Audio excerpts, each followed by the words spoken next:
Hello दोस्तों, कैसे हो आप सभी। मैं विपिन यादव। दोस्तों आज अपन एक नई शुरुआत करने जा रहे हैं। तो अपन यहाँ पे दोस्तों आज पढ़ेंगे 11th और 12th क्लास की जो मैथ बुक है उसकी एक नई सीरीज अपन यहाँ पे शुरू कर रहे हैं। कंप्लीट मैथ बुक अपन यहाँ पे करने वाले हैं। और आज का जो टॉपिक रहेगा वो 11th क्लास का जो फर्स्ट चैप्टर है सेट्स, उसको अपन पढ़ने वाले हैं। ये जो टॉपिक अपन पढ़ेंगे वो बहुत मीडियम पढ़ेंगे दोस्तों, हिंदी मीडियम में भी और इंग्लिश मीडियम में भी, ताकि दोनों प्रकार जो मीडियम के बच्चे हैं उनको किसी को प्रॉब्लम नहीं होने वाली है। दोनों प्रकार के बच्चे इसको देख सकते हैं और समझ सकते हैं। दोस्तों जो भी टॉपिक दोस्तों अपन यहाँ पे पढ़ेंगे, सबसे पहले उस टॉपिक से संबंधित जो भी बेसिक चीज़ें हैं उसको अपन कंप्लीट करने वाले हैं। उसके बाद में दोस्तों उस टॉपिक से संबंधित जो भी क्वेश्चन होंगे उनको अपन क्या करेंगे, सॉल्व करेंगे। तो दोस्तों आज अपन पढ़ते हैं, सभी का सहयोग रहेगा। पहला जो टॉपिक है या चैप्टर आपका चैप्टर फर्स्ट, उसका नाम है दोस्तों यहाँ पे सेट्स, जिसको बोलते हैं दोस्तों अपन समुच्चय।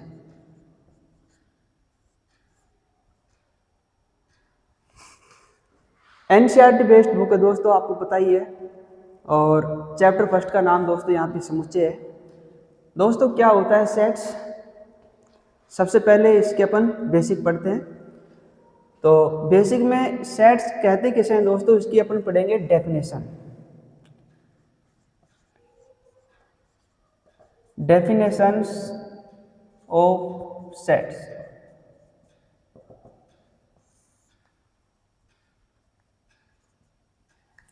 डेफिनेशन ऑफ सेट्स दोस्तों क्या हो सकती है, वस्तुओं के सुपरिभाषित संग्रह को, वस्तुओं के सुपरिभाषित संग्रह को दोस्तों अपन क्या कह सकते हैं, संग्रह को हम एक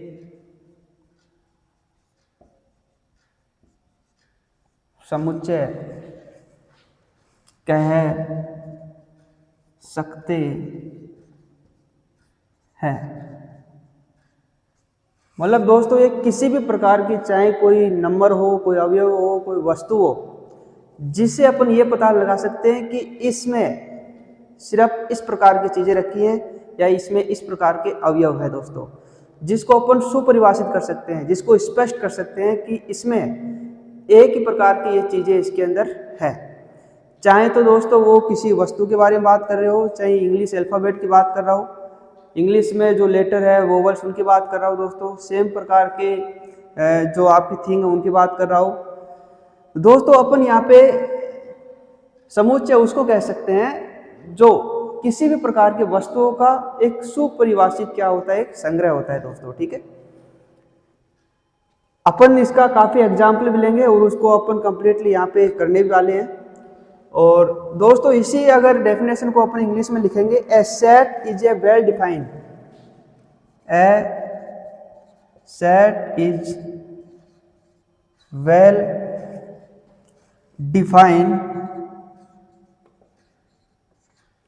डिफाइंड कलेक्शन ऑफ ऑब्जेक्ट। मतलब दोस्तों क्या हुआ, ए सेट है इज वेल डिफाइंड मतलब सुपरिभाषित, इसको अपन परिभाषित कर सकते हैं कि इसमें किस प्रकार की वस्तु रखी जाती है। ठीक है, उनका जो संग्रह है, उनका जो कलेक्शन है दोस्तों, उसी को अपन क्या कहेंगे, एक सेट कहेंगे दोस्तों। तो उम्मीद है दोस्तों समझ आया होगा कि a set is well defined collection of object. दोस्तों काफी अपन एग्जाम्पल भी लेंगे और उनको अपन यहाँ पे समझेंगे। ठीक है, जनरली मैं आपको बता देता हूँ, जो भी आपका सेट्स होता है दोस्तों, उसको अपन यहाँ पे एक ब्रैकेट होता है जिसको मंझला कोष्ठक बोलते हैं, उससे अपन क्या करते हैं, यहाँ पे डिनोट करते हैं। और इसके अंदर दोस्तों कुछ क्या रखी जाती है, वस्तु या फिर एलिमेंट रखे जाते हैं, AEIOU दोस्तों। इसको देखते ही आपको पता लग रहा होगा कि इसमें इंग्लिश अल्फ़ाबेट के जो इंग्लिश अल्फ़ाबेट में जो वोवल्स होते हैं उनको बारे में बताया गया है। तो मतलब इसको देखते ही अपन ये बता सकते हैं दोस्तों कि ये यहाँ पे एक सेट है। मतलब सेट इसको बोलते हैं कि जिसको देखते अपन ये सुपरिभाषित कर सके कि इस सेट के अंदर जो भी एलिमेंट लिखे गए हैं वो किसके बारे में है, जिनसे अपन डायरेक्टली क्या लगा रहे हैं, पता लगा रहे हैं दोस्तों। ठीक है, तो इस टाइप के दोस्तों और भी एग्जाम्पल होंगे जो कंप्लीटली अपन धीरे धीरे इसमें पढ़ने वाले हैं।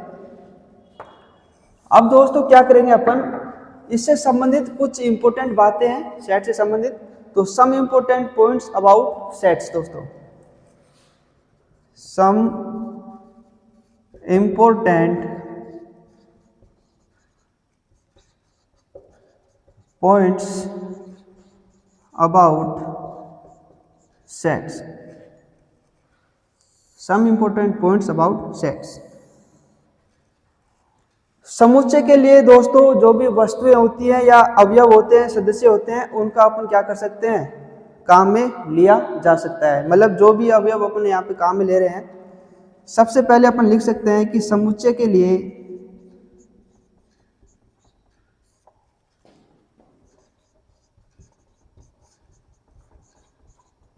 या तो दोस्तों उसमें वस्तुएं आती हैं, मतलब समुच्चय के ब्रैकेट के अंदर या तो अपन किसी प्रकार की वस्तु का क्या करेंगे, अध्ययन करेंगे, मतलब उसका वस्तु दी रहेगी, या फिर उसके दोस्तों अवयव तथा सदस्य, मतलब ये तीनों चीज बोल सकते हैं, या तो सेट की वस्तुएं या सेट के अवयव या फिर सेट के सदस्य। मतलब कौन से सेट में, कौन से सेट के ये सदस्य हो सकते हैं, कौन से सेट के ये, जिसको अपन बोलते हैं एलिमेंट बोल सकते हैं इंग्लिश में दोस्तों। तो इससे अपन क्या करेंगे, ये पता लगा सकते हैं दोस्तों। जैसे शब्दों को सदस्य, जैसे शब्दों को काम में लिया जाता है, काम में लिया जाता है।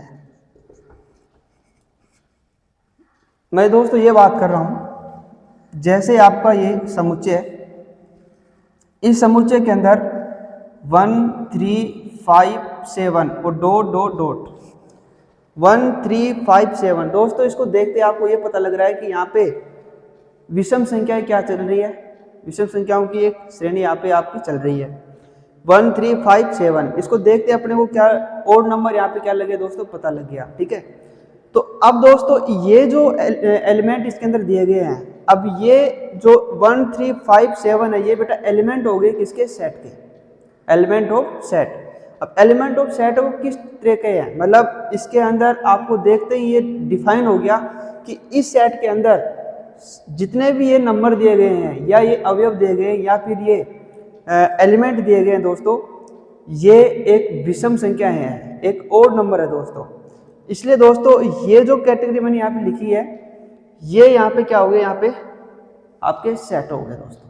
ठीक है, फिर भी दोस्तों कोई चीज़ समझ में नहीं आती है, वीडियो को पॉज करके उसको दोबारा देख सकिए, या फिर भी समझ में नहीं आता है दोस्तों, तो यहाँ पे आप कमेंट में आप लिख के भेजिए, मैं आपको फिर से इसको क्या कर सकता हूँ, एक्सप्लेन कर दूंगा दोस्तों। ठीक है, तो दोस्तों समुच्चय के अंदर वस्तुएं, अवयव तथा सदस्य जैसे शब्दों का अपन क्या कर सकते हैं, प्रयोग कर सकते हैं। दूसरा दोस्तों यह है कि जो आपका समुच्चय है, हमेशा अंग्रेजी जो वर्णमाला है उसके दोस्तों कैपिटल लेटर से अपन क्या करेंगे, प्रदर्शित करेंगे।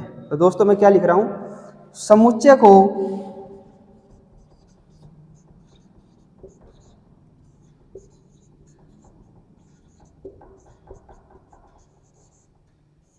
अंग्रेजी वर्णमाला के बड़े अक्षरों से निरूपित करते हैं,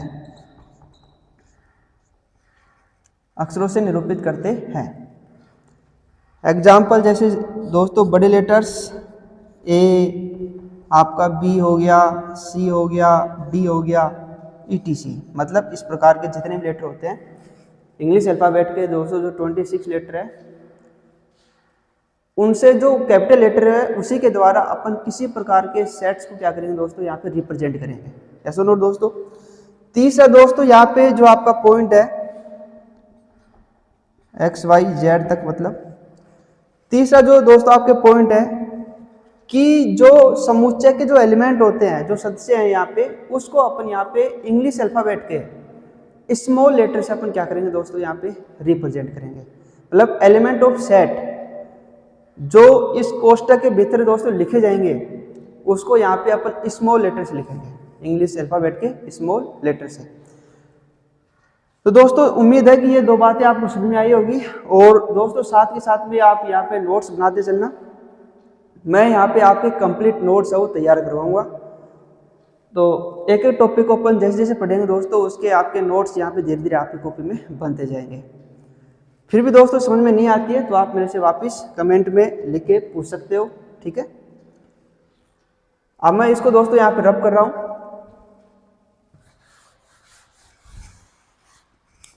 तीसरा पॉइंट इसका, 2 पॉइंट हो गए। तीसरा पॉइंट इसका यह हो गया कि समुच्चय के अवयव को अंग्रेजी वर्णमाला के छोटे अक्षरों से अपन क्या करेंगे, रिप्रेजेंट करेंगे। तो लिख सकते हैं दोस्तों, समुच्चय के अवयवों को अंग्रेजी वर्णमाला के छोटे अक्षरों के द्वारा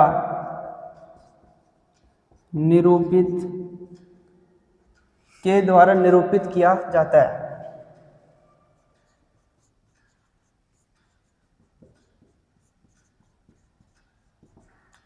एग्जाम्पल दोस्तों, A B C D ऐसे चल के दोस्तों X Y Z तक।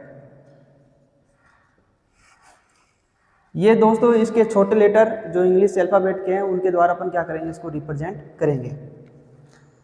दोस्तों समझ में आई होगी ये बातें कि सेट्स को इंग्लिश अल्फाबेट के कैपिटल लेटर से रिप्रेजेंट करेंगे और जो इसके एलिमेंट रहेंगे उसको इंग्लिश अल्फाबेट के स्मॉल लेटर से अपन क्या करेंगे, रिप्रेजेंट करेंगे। दोस्तों सेम यही बात दोस्तों अपन क्या करेंगे, आप इंग्लिश में लिखने वाले हैं, यस और note.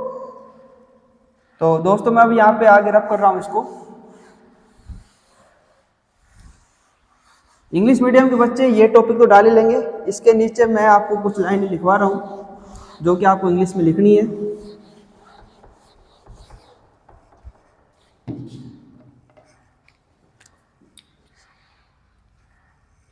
Set are denoted by capital letters या object elements and numbers of a set.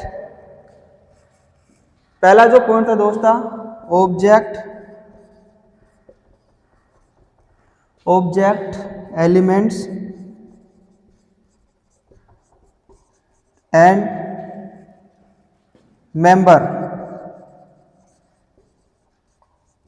Members of a set. पहली लाइन क्या थी दोस्तों कि जो समुच्चय के अंदर जो लिखे जाते हैं एलिमेंट, उनको ऑब्जेक्ट भी कह सकते हैं अपन कि object of set, element of set या मेंबर ऑफ सेट। पहली लाइन तो ये थी इंग्लिश में। दूसरी लाइन ये थी बेटा इसकी कि जो sets are denoted by capital letters, sets are denoted by capital letters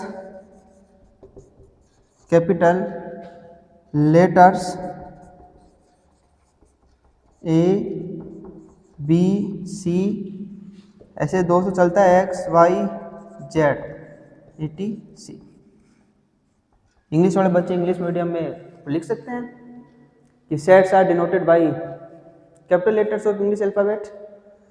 दूसरी बात दोस्तों हो गई यहाँ पे। तीसरी अपन क्या लिखेंगे इसमें, the element of a set, the element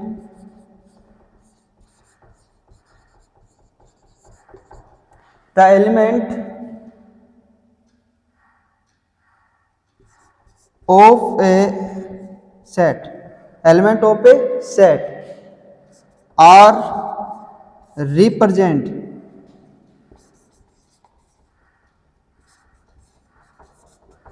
are represent by small letters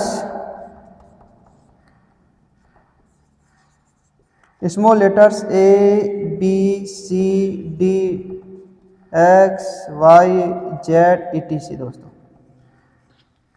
दोस्तों इधर दिख नहीं रहा होगा आपको, small letters A B C X Y Z। दोस्तों मैथ प्रैक्टिस मांगती है दोस्तों, जितनी अपन प्रैक्टिस करेंगे दोस्तों मैथ में उतने अच्छे बनते जाएंगे। So first of all we will have to practice. दोस्तों प्रैक्टिस तो करनी पड़ेगी। दुनिया में दोस्तों ऐसी कोई चीज़ नहीं है जिसको अपन पा नहीं सकते हैं, बस शर्त यह है कि मेहनत। हर चीज़ दोस्तों मेहनत जरूर मांगती है।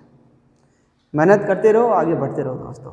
दुनिया में कुछ भी असंभव नहीं है, सब possible, everything is possible.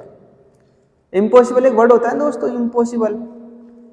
Impossible खुद कहता है, क्या कहता है? I am possible. इम्पॉसिबल खुद क्या कहता है? आई एम पॉसिबल, मैं संभव हूं। तो दोस्तों जब इम्पॉसिबल खुद कहता है कि आई एम पॉसिबल, तो फिर दोस्तों इसका मतलब सब कुछ संभव है। तो दोस्तों बस मेहनत मांगता है, हर चीज़ मेहनत, ठीक है।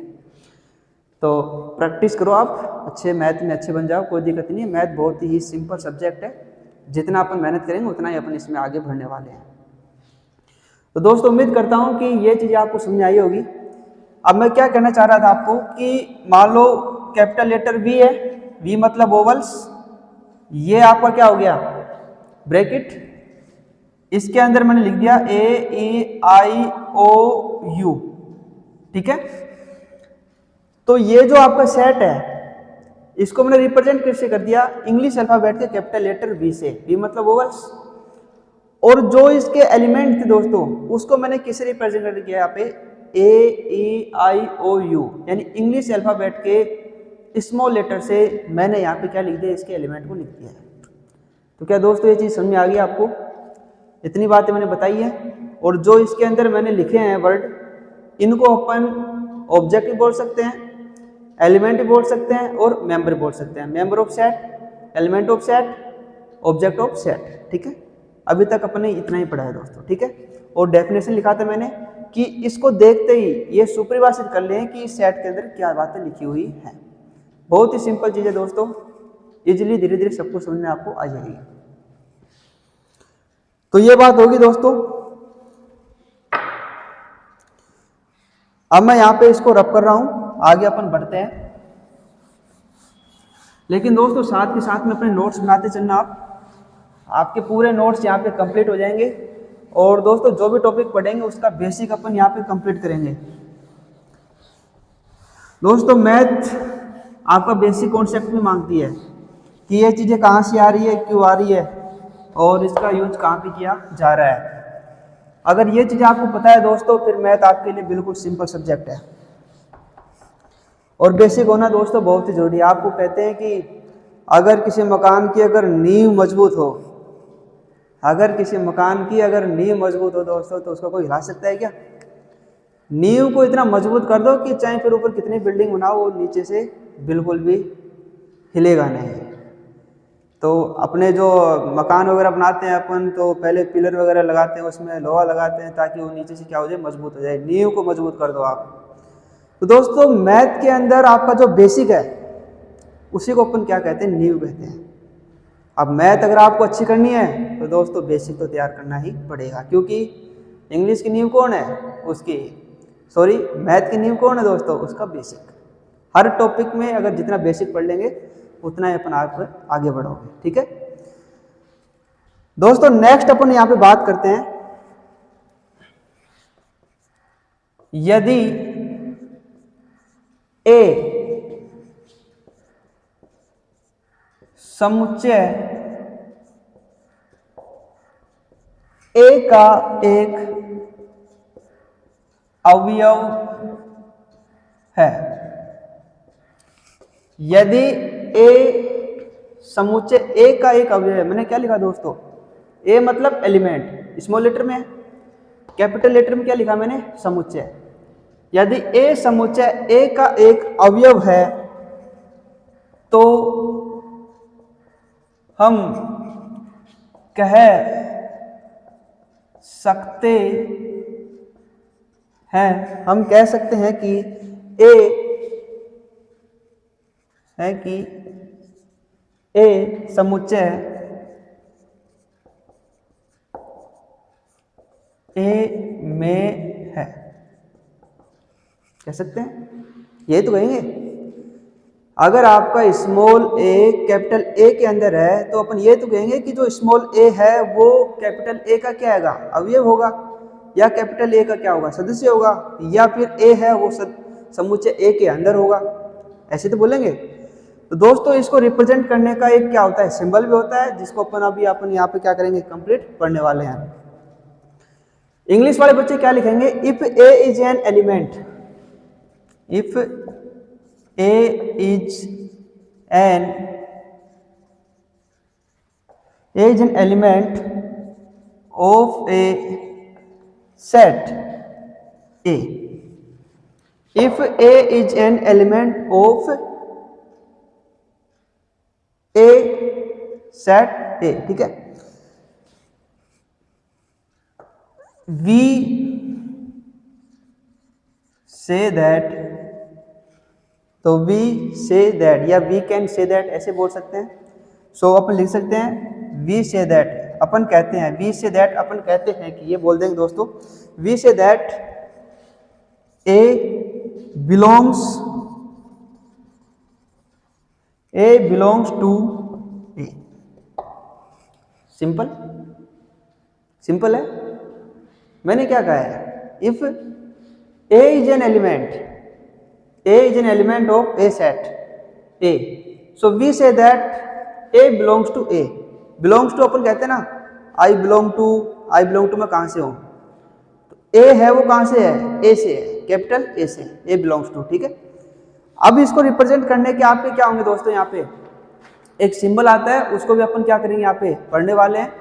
और ये जो सिंबल है दोस्तों यहाँ पे, वो अपन यहाँ पे आया था किससे, यूनानी प्रतीक होता है कि इलिप्सन बोलते हैं इसको, और वैसे इसको अपन बिलोंग्स टू के रूप में इसको क्या करेंगे, इंग्लिश में बोलते हैं। तो दोस्तों अपन यहाँ पे एक लगाएंगे नोट, और उस नोट के अंदर अपन इसके बारे में क्या करेंगे, एक इंपॉर्टेंट चीज पढ़ने वाले हैं। अवयव है, सदस्य है या में है, तीन वर्ड आते हैं, या तो अवयव होगा या सदस्य है या फिर के अंदर या में है, ठीक है। तो लिखेंगे दोस्तों अवयव है,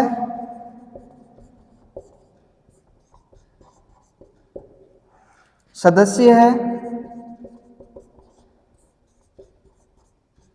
में है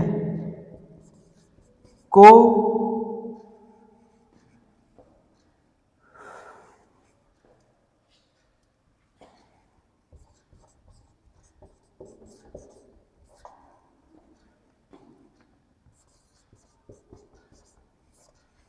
सूचित करने के लिए यूनानी प्रतीक दोस्तों ई जैसा होता है, ऐसा किया और ये लगा दिया, इसको बोलते हैं इलिप्सन, EPLISON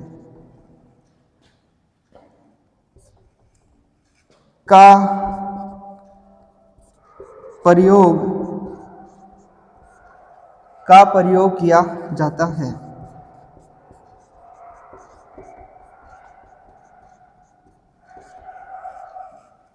अवयव है, सदस्य है, में है को सूचित करने के लिए यूनानी प्रतीक इलिप्सन का प्रयोग किया जाता है। क्या दोस्तों समझ में आया, जिसका मतलब होता है बिलोंग्स टू, में है, सदस्य है, का अवयव है।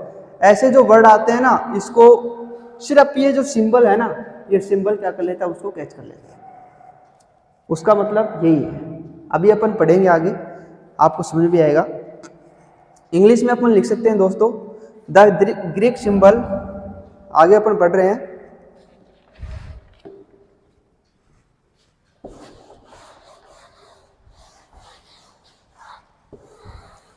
इंग्लिश वाले बच्चे लिखेंगे इसमें the Greek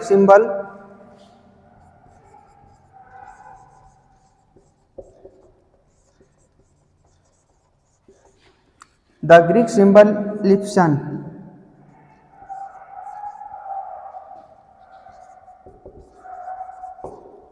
is used to denote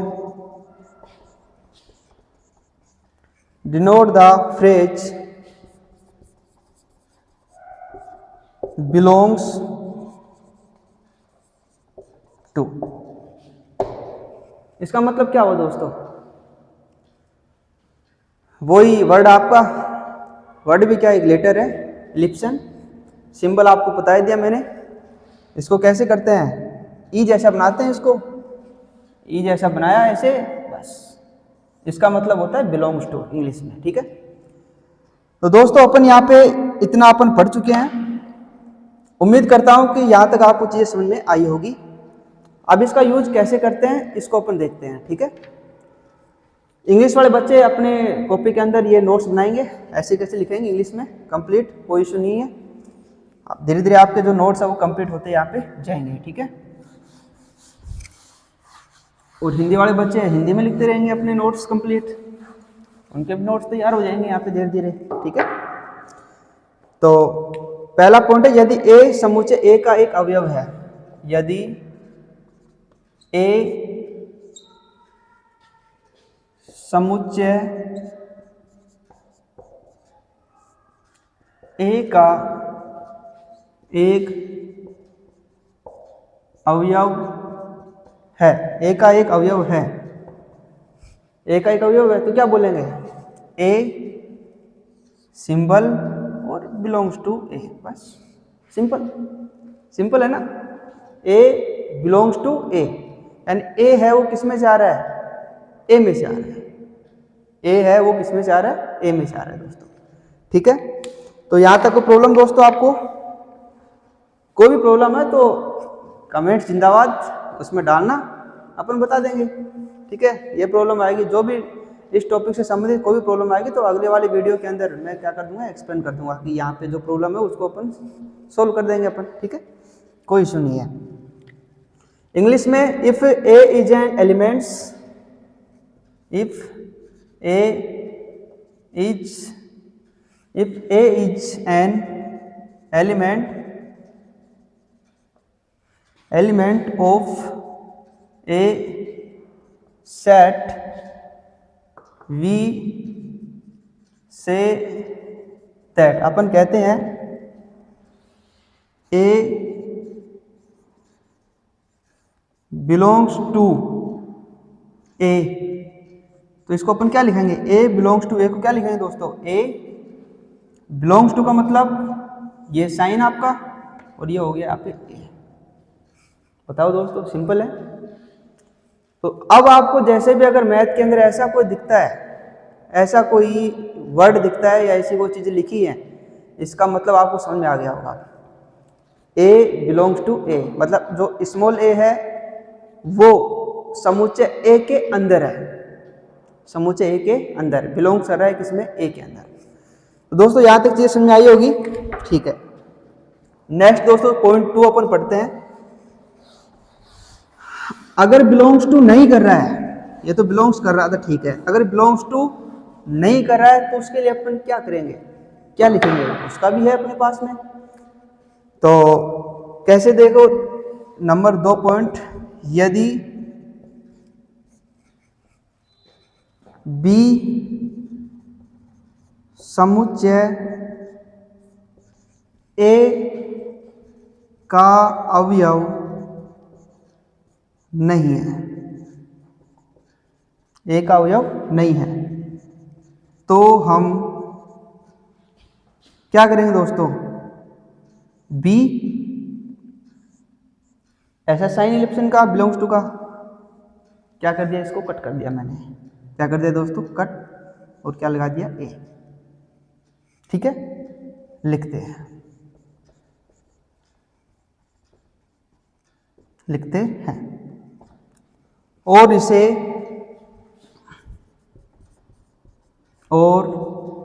इसे बी समुच्चय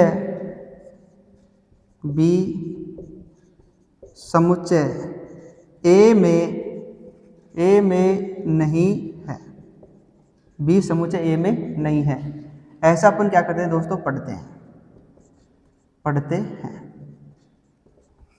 मतलब अगर B does not belongs to A, क्या बोलेंगे इसको इंग्लिश में, does not belongs to A. अभी अपन इंग्लिश में भी लिखेंगे। इंग्लिश वाले बच्चे सोच रहे होंगे यार सर हिंदी में लिखा रहे, इंग्लिश में लिखा नहीं रहे। रुको बेटे, लिखेंगे अपन हिंदी में। इसको क्या बोलेंगे, B belongs to does not belongs to A. ठीक है, अब इंग्लिश वाले बच्चे लिखो कि if B is not an element of a set, if B is not an element of a set A, we write B is not an element of a set, we write B does not belongs to A and read, और पढ़ते हैं दोस्तों, B does not belongs to A। Simple दोस्तों। हो सकता है दोस्तों कुछ गलती हो गई होगी इसमें, या फिर गलती हो जाती है इंसान से, आपको पता ही है। तो कमेंट में लिख देना कि दोस्त कि प्लीज़ कि सर ये प्रॉब्लम हो गई है, तो इसको अपन आगे से क्या कर लेंगे, सुधार कर लेंगे। गलती हो जाती है, इंसान से तो होती है, तो इतना बड़ा कोई इश्यू नहीं है। गलती होती है और उसको अपन क्या करेंगे, सुधार करते हैं। ठीक है, तो बस मेहनत करो और आगे बढ़ो, ये तरीका होना चाहिए। और कंपेयर अपनी खुद से करनी है। मैं पहले मेरे को क्या आता था, अब मेरे को क्या आ रहा है और मैं क्या सीख रहा हूँ। ठीक है, हमेशा कंपेयर अपने से करो, आप बहुत खुश रहोगे। आप अपने से कंपेयर रखो हमेशा कि पहले मेरे को ये चीज़ नहीं आती थी, अब मैंने मेहनत की, इसको सीखा और अब मेरे को ये चीज़ें आ गई। मतलब पहले से आप क्या हो गए, थोड़े से बेहतर हो गए, मतलब अच्छे हो गए। ठीक है, तो ऐसे रखना है अपने आप को। तो ये चीज़ें आपको समझ आई होगी दोस्तों। इसको अपन क्या लिखेंगे, B does not belongs to A. इसको क्या बोलेंगे, B does not belongs to A. ठीक है, समझ में आई होगी दोस्तों ये चीज़ें आपको, उम्मीद करता हूँ। तो यहाँ तक कुछ चीज़ें आपको पता लगी होगी। ठीक है, अब अपन कुछ इंपॉर्टेंट सिंबल दोस्तों अपन पढ़ लेंगे, ताकि ये चीज़ें आपके पूरे मैथ में या 11th में भी काम आती है, 12th में काम आती है, या फिर आप जो भी अपनी जो एग्ज़ाम की प्रिपरेशन कर रहे हो आगे भी ये चीज़ें काम आएगी। तो वो सिंपल मैं यहाँ पे कुछ राइट कर रहा हूँ, उसको आपको लिखना है अपनी कॉपी के अंदर। और यहाँ तक वीडियो को रोक करके आप अपनी कॉपी में कंप्लीट नोट्स बना लेना। ठीक है, वो दोनों अपन मीडियम पढ़ रहे हैं, हिंदी में भी और इंग्लिश में भी, तो किसी प्रकार कोई बच्चे को यहाँ पे प्रॉब्लम नहीं होने वाली है। ठीक है, कंप्लीट रख रहा हूँ दोस्तों मैं इसको यहाँ पे।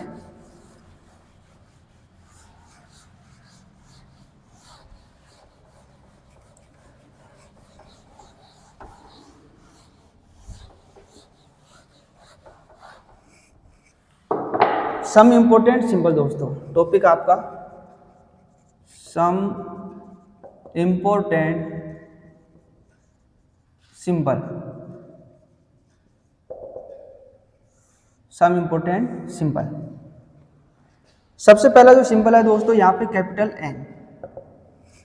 कैपिटल एन है दोस्तों, यहाँ पे प्राकृतिक संख्याओं क्या करेगा, रिप्रेजेंट करेगा। ठीक है, तो अपन लिखेंगे प्राकृत संख्याओं का समुच्चय। प्राकृत संख्याओं का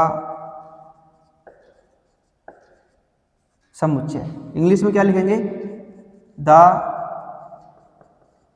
सेट ऑफ ऑल नेचुरल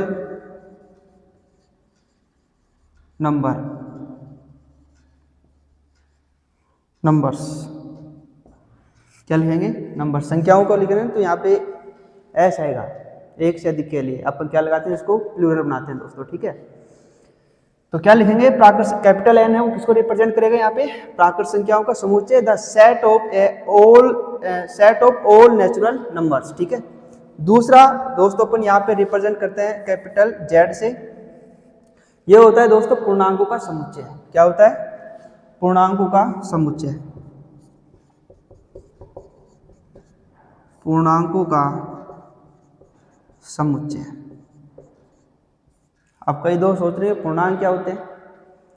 दोस्तों दो टाइप के पूर्णांक होते हैं, पॉजिटिव और नेगेटिव, जिसको अपन पॉजिटिव इंटीजर्स बोलते हैं और नेगेटिव इंटीजर्स बोलते हैं। आपने पढ़ा होगा यहाँ पे एक नंबर लाइन होती है, बीच में जीरो, नंबर लाइन का नाम सुना आपने, उसका है, ठीक है। इसके लेफ्ट हैंड साइड और राइट हैंड साइड, ये इसकी क्या होती है, लेफ्ट हैंड साइड होती है, ये इसकी राइट हैंड साइड होती है, ठीक है। लेफ्ट हैंड साइड के अंदर दोस्तों हमेशा नेगेटिव इंटीजर्स लिखे जाते हैं। कौन से इंटीजर, नेगेटिव, इसको बोलते हैं माइनस इन्फिनेटिव। और राइट हैंड साइड में हमेशा कौन से इंटीजर लिखे जाएंगे, पॉजिटिव इंटीजर्स दोस्तों, ठीक है। +1, +2, +3, +4, +5 और डॉट डॉट डॉट प्लस का इन्फिनेटिव। तो क्या इंटीजर समझ में आ गया, एक नंबर लाइन है जिसके ऊपर पॉजिटिव इंटीजर्स भी होते हैं और नेगेटिव इंटीजर्स भी होते हैं, ठीक है। हिंदी में इसको पूर्णांक कहते हैं, इंग्लिश में इसको इंटीजर कहते हैं, क्लियर। दो होते हैं और ये नंबर लाइन के ऊपर लेफ्ट हैंड साइड और राइट हैंड साइड में दोनों तरफ होते हैं, ठीक है। तो ये होता है पूर्णांकों का समुच्चय, द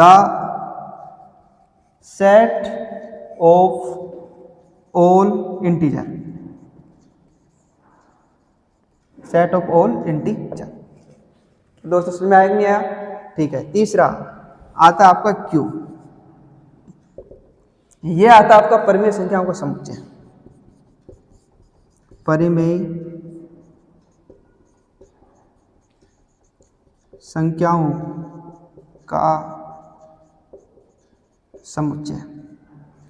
परिमेय संख्या क्या होती है, ऐसे नंबर दोस्तों जिसको p/q के फॉर्म में लिखते हैं अपन।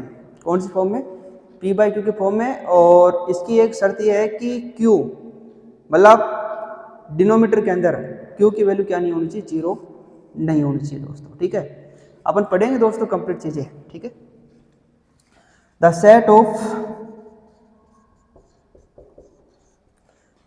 Of all rational number,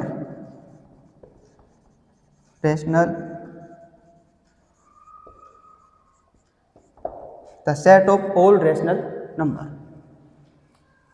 rational number दोस्तों मैं यहाँ पे कुछ बता देता हूँ। जैसे रैशनल नंबर, इसको p/q की फॉर्म में लिखते हैं। जो भी आपके फ्रैक्शन होते हैं ना, उस फ्रैक्शन को अपन क्या बोलते हैं, रैशनल नंबर बोलते हैं। जैसे आपका 1/2 हो गया, 4/6 हो गया, 8/7 हो गया, -6/7/8 हो गया, 9/2 हो गया, ऐसे -3/2 हो गया, -4/6 हो गया, -5/0। ये रैशनल नंबर नहीं होगी। क्यों, p को बोलते हैं न्यूमरेटर, q को बोलते हैं डिनोमिनेटर। इसकी क्या होती है बेटा शर्त, q does not equal to 0, is not equal to 0, ठीक है। q की वैल्यू क्या नहीं होनी चाहिए, 0 नहीं होनी चाहिए। इसके अंदर बेटा दोनों चीज़ें काम में आती है, पॉजिटिव इंटीजर्स भी और नेगेटिव इंटीजर्स भी, ठीक है। तो ये चीज़ समझ में आ गई आपको। Rational number, a number is written by the form of p/q, जिसको p/q के फॉर्म में अपन क्या कर सकते हैं, राइट कर सकते हैं, उसको अपन क्या कहते हैं, रैशनल नंबर कहते हैं, क्लियर। तो बहुत सिंपल है, अगर पता है और अगर आपको बेसिक से पता है दोस्तों तो बहुत सिंपल है। Math it is very simple subject, okay. But क्या, प्रैक्टिस दोस्तों, प्रैक्टिस मांगती है मैथ। प्रैक्टिस करो, मेहनत, आगे बढ़ो बस। मैथ बोलते हैं कि मेरे को प्रैक्टिस करनी पड़ेगी। अगर मेरे ऊपर जितना टाइम आप लगा रहे हो, जितना प्रैक्टिस कर रहे हो, आपकी स्पीड बढ़ती जाएगी, आपके माइंड में कैलकुलेशन उतनी ही अच्छी रहती है, ठीक है। तो बेसिक चीज़ें होना बहुत ज़रूरी है दोस्तों मैथ के अंदर। जैसे मैंने बताया कि रैशनल नंबर, अब कई बच्चे पढ़ेंगे यार रैशनल नंबर क्या होता है, अब उनको अगर ये बेसिक नहीं पता तो फिर क्या मतलब हुआ, ठीक है कि नहीं है। तो ये चीज़ें करना भी ज़रूरी है बच्चों को, ताकि बेसिक चीज़ें क्या हो उनकी क्लियर हो सके, ठीक है। तो कोई प्रॉब्लम नहीं दोस्तों, अपन यहाँ पे जो टॉपिक पढ़ेंगे कंप्लीट उनका बेसिक भी अपन धीरे धीरे पढ़ने वाले हैं, क्लियर। तो डजेंट मैटर दोस्तों, मस्त रहो, बिल्कुल हमेशा आराम से पढ़ते रहो, कोई प्रॉब्लम नहीं होने वाली, ठीक है। तो ये हो गया। आगे अपन पढ़ने वाले हैं इसको मैं रब कर रहा हूँ, लिखते चलना आप, है ना। जिसको पता है वो तो ठीक है, जिसको नहीं पता है तो साइड में छोटा सा कॉलम बना के अपने अपने नोट्स में लिखते चलना कि रेशनल नंबर क्या होती है, इंटीजर क्या होते हैं, ऐसे छोटे छोटे कॉलम बना के आगे आपको भरना है, ठीक है। आगे अपन पढ़ते हैं यहाँ पे कैपिटल आर। ये होता है दोस्तों वास्तविक संख्याओं का समुच्चय। वास्तविक संख्याओं का समुच्चय। The set of real numbers. The set of real numbers. Set of real numbers दोस्तों, रियल नंबर के अंदर आपका इंटीजर्स, आपका रेशनल नंबर, इरेशनल नंबर, सबको मिला करके आपका क्या बनता है, एक रियल नंबर, ठीक है। तो इसके बारे में अपन डिस्कस करेंगे कुछ, ठीक है, आगे आने वाले टॉपिकों में हो जाएगा। अगला जो टॉपिक है वो है जेड प्लस। जेड प्लस क्या होता है दोस्तों, जेड को किससे रिप्रेजेंट करते हैं, पूर्णांकों को समुच्चय। अब जेड प्लस का मतलब क्या हो गया, पॉजिटिव इंटीजर्स, ठीक है। पॉजिटिव को हिंदी में क्या बोलते हैं, धन पूर्णांक। पॉजिटिव इंटीजर्स क्या बोलेंगे, धन पूर्णांक, ठीक है। तो इसको बोल देंगे दोस्तों यहाँ पर धन पूर्णांकों का समुच्चय। धन पूर्णांकों का समुच्चय। धन पूर्णांकों का समुच्चय, the set of positive integers. क्या लिखेंगे दोस्तों, the set of positive integers. The set of positive integers. Clear, simple है ना। और नेक्स्ट अपन पढ़ने वाले हैं यहाँ पे क्यू प्लस। दोस्तों अब मैं यहाँ पे रब कर रहा हूँ इसको, ठीक है। आप अपनी कॉपी में लिखते हुए चलना, वीडियो को पॉज कर लेना और अपने नोट्स बनाते चलना आप, ठीक है।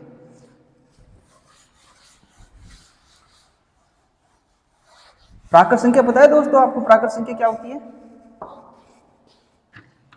प्राकृत natural number, a number start from 1 to infinitive, 1 2 3 4 dot dot dot plus का इन्फिनिटिव, ये होती है आपकी नेचुरल नंबर, जिसको अपन बोलते हैं प्राकृत संख्या। एक होती है होल नंबर, ठीक है, डब्ल्यू से अपन रिप्रेजेंट करते हैं, लेकिन बस उसमें शुरुआत किससे हो जाएगी, जीरो से हो जाएगी, 0 1 2 3 डॉट डॉट डॉट प्लस का इन्फिनिटिव। क्लियर। तो नेचुरल नंबर की शुरुआत किससे हो जाएगी, 1 से, और आपकी जो होल नंबर है उसकी शुरुआत कहाँ से हो जाएगी, आपकी 0 से। कोई प्रॉब्लम, समझ में आई चीज़ें। तो समझ में आ गया होगा आपको कि नेचुरल नंबर क्या होती है और होल नंबर क्या होती है, रेशनल नंबर क्या होती है, सब चीज़ें समझ में आ जाएगी दोस्तों, ठीक है ना। धीरे धीरे सब चीज़ें आ जाएगी आपको, कोई दिक्कत नहीं आएगी। Q plus. Q plus, Q के बारे में अपन डिस्कस कर चुके हैं। क्यू है परमेय संख्याओं का समुच्चय। तो क्यू प्लस में क्या है, धन परमेय संख्याओं या पॉजिटिव रेशनल नंबर, ठीक है। तो इसको बोलेंगे धन परमेय संख्याओं का समुच्चय। धन परिमेय संख्याओं का समुच्चय। धन परिमेय संख्याओं का समुच्चय, ठीक है। द सेट ऑफ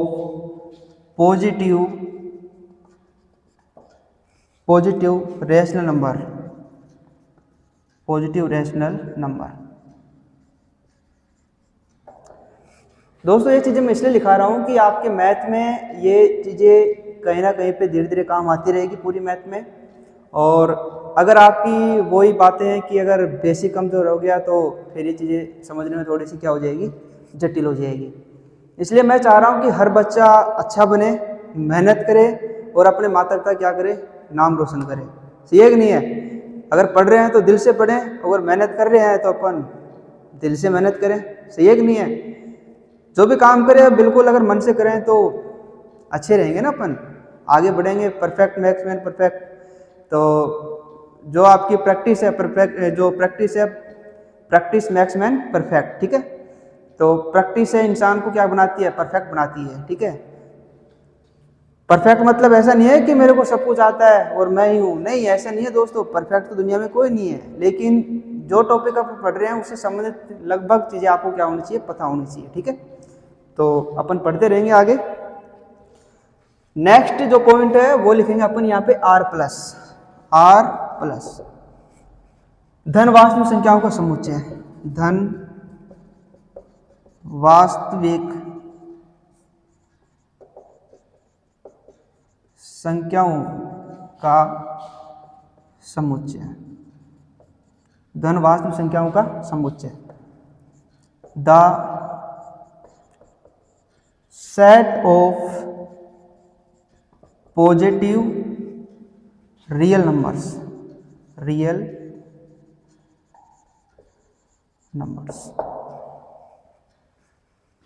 ठीक है दोस्तों, the set of positive real numbers. ये कुछ चीज़ें हैं दोस्तों जो अपने यहाँ पे क्या आएंगी, काम में आएगी। ठीक है, और इसके आगे की दोस्तों जो भी बातें हैं वो अपन नेक्स्ट